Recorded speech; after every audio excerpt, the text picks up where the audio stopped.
दोस्तों, हर गांव में एक डरावनी कहानी होती है, लेकिन शिवपुर स्टेशन की ये कहानी सिर्फ डरावनी नहीं, खून से सनी सच्चाई है, जिसे आज भी गांव के बुजुर्ग दबी आवाज में सुनाते हैं। शिवपुर रेलवे स्टेशन एक छोटा पुराना रेलवे स्टेशन था, जो एक घने जंगल के पास था।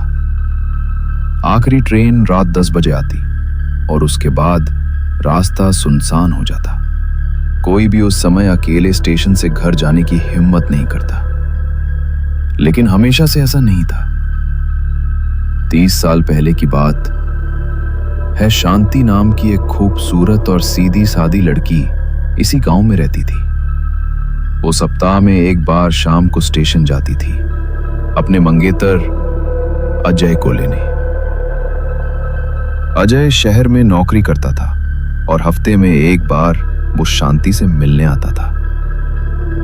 एक बार की बात है, बरसात का मौसम था और बारिश से भरी अंधेरी रात में ट्रेन लेट हो चुकी थी। शांति छाते के नीचे स्टेशन के बाहर खड़ी इंतजार कर रही थी।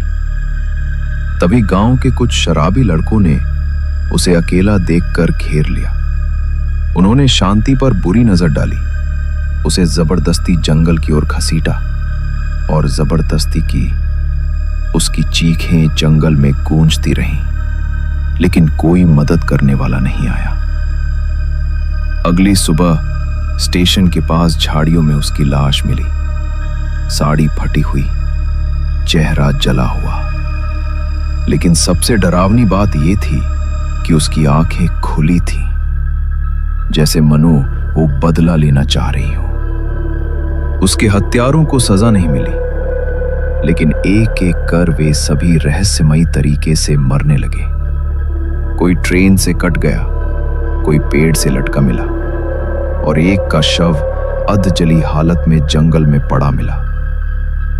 गांव वालों ने कहना शुरू किया, शांति अब आत्मा बन गई है और स्टेशन पर इंतजार करती है अपना बदला लेने के लिए।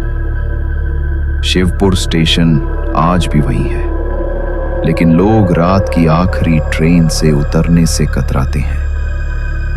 अंकुश, जो सालों बाद शहर में रहकर गांव आया था, इन सब बातों को मजाक समझ रहा था। एक बार वो ट्रेन से अपने दोस्त मनु के साथ शहर से गांव लौट रहा था। स्टेशन आते आते रात के 10:30 बज गए थे। ट्रेन से उतरकर वो दोनों हंसते हुए सड़क पर चलने लगे।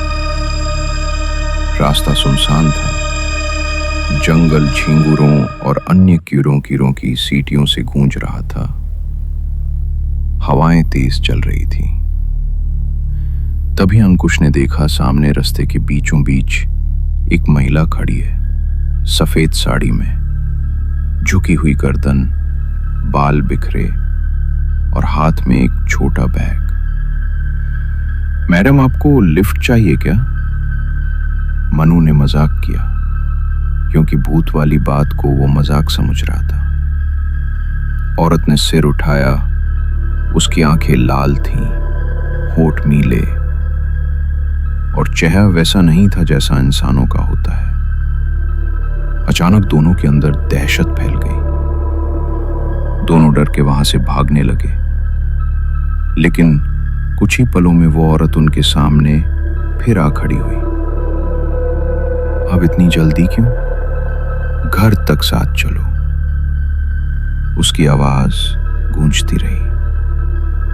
अगले दिन अंकुश का शव सड़क पर पड़ा मिला, आंखें खुली हुई, मुंह काला, जैसे कुछ देखकर मर गया हो। मनु गायब था, लेकिन हफ्ते भर बाद उसकी लाश उसके ही घर में मिली, छत से उल्टा लटका हुआ। अब तो दहशत का आलम यह था कि गानों के बुजुर्ग ये तक कहने लगे कि वो औरत सिर्फ स्टेशन के पास नहीं मिलती, अब वो घर तक पीछा करती है।